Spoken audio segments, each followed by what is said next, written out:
Now, Tory critics have warned that Rishi Sunak has 6 weeks left to turn the party's electoral fortunes around before Tory MPs publicise their discontent. Yes, the two by-elections on the 15th of February and the budget on the 6th of March are key tests, we're told, in his leadership. Well, this comes after the Labour leader, Sir Keir Starmer, claimed that Rishi Sunak is being bullied by his own MPs. Let's talk to former Special Advisor Charlie Rowley. Morning to you. Morning both. Hi. Well, this can come as no great surprise, the state of the party at the moment, that the clock is ticking.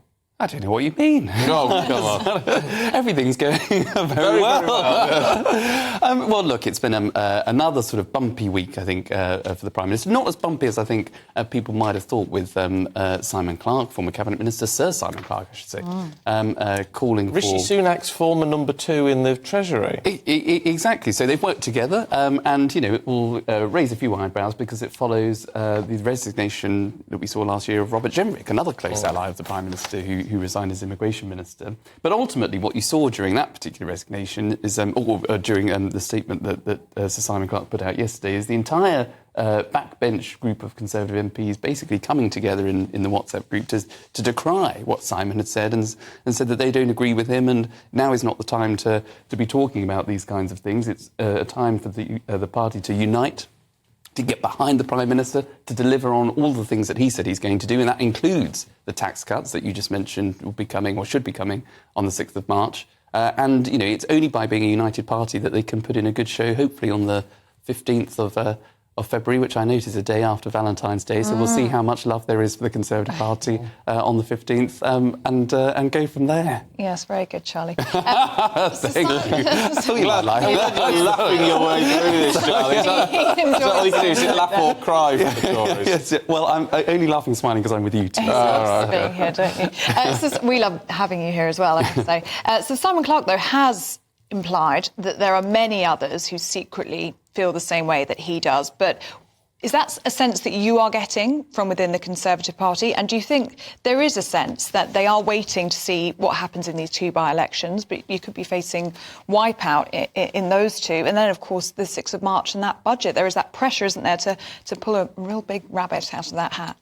Yes, no, I think there is, and we'll have to wait and see. I mean, I think, look, you know, the idea that the Prime Minister is going anywhere, I think, is for the birds. The party, you know, the country will never forgive, I think, the Conservative Party if they change leader again in the run-up to the general election. I think that would be a gift to the Labour Party. And so I think it is just about sticking the course. It's about making sure that actually, you know, the party can, when it goes to the election, it can say to the country, it's delivered on some of the things that it said it's going to do. Now, it might not deliver in total all of the things that it said it's going to do, but making huge strides and huge progress in the areas that Rishi has identified. I think the country, bearing in mind, people still are not totally convinced about Sir Keir Starmer. They're not convinced about the Labour Party. It means that it is all to play for, I still believe, but it's just about demonstrating to the public that you've done the things that you've said that you're going to do. What is worrying, though, is disloyalty here. Now, look, people will accuse Rishi Sunak of being disloyal to Boris Johnson, so maybe you reap what you sow. But as you say, Robert Jenrick, an ally, gone. Sir Simon Clarke, former ally, now turning against him. And now some pesky special advisor, Charlie, doing the same thing. Well, yes, you're absolutely right. I mean, Will Dry is a former special advisor in Number 10, obviously put out a statement that he'd resigned in just before Christmas. I mean, I know Will. I worked with Will in the Department for Levelling Up and in the Cabinet Office. He's young, he's bright, he's energetic. He did some good work in terms of policy development in both of those departments. But no, he's physically sort of organising a group against the PM, isn't it? Well, he's a part of an organisation that conducted a poll not so long ago that had probably the worst-case scenario, if it can be included as a scenario for the Conservatives. I don't believe that will happen. But he's been on a political journey, and this is just another road that he's gone down, which I wouldn't go down myself. But I think, you know, you can get obsessed by the polling. You can get obsessed by current predictions, but I think we all know that a week is a long time in politics. You have to play to people's emotions, their head and the heart, and a lot can change between now and November, if that's when the general election is going to be, with those tax cuts, with the economy starting to pick up. when you're starting to see, hopefully, the backlog in the NHS starting to come down, providing that there are no more strikes taking place in the NHS, where you're seeing the economy growing, where people can feel that pound in their pocket again, there could be a very good case for the Conservative Party in the run-up to the general election when that dial shifts because of all the things that it's achieving. And so I don't agree with Will